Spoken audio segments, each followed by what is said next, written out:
ஆனா 10 வருஷமா பேசி இப்பதான் ஒரு ட்ரிப் நல்லபடியா வந்து முடிஞ்சது. இதெல்லாம் ஏன் பாயிண்ட சொல்ற? வீட்டுக்கு நல்லபடியா கொண்டு போய் சேர்த்தீங்கன்னா நல்லா இருக்கும். அதானே நல்லபடியா போயிடலாம் விடுப்பா.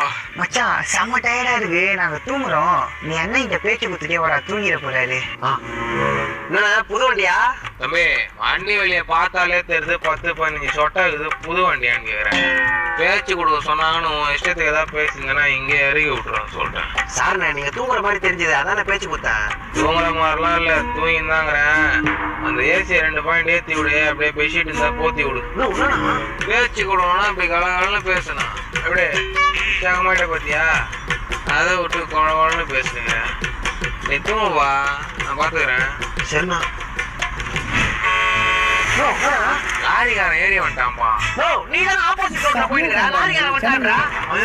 ஆமாப்பா. உடனே அசால்ட்டா ஓட்டுற. இன்னும் வாழ்க்கையில எதுவுமே பாக்கலண்ணா. இப்போதானே ஃபர்ஸ்ட் ட்ரிப்பே போய்க்கிறோம். கொஞ்சம் முடிச்சா வீட்டுக்கு கொண்டு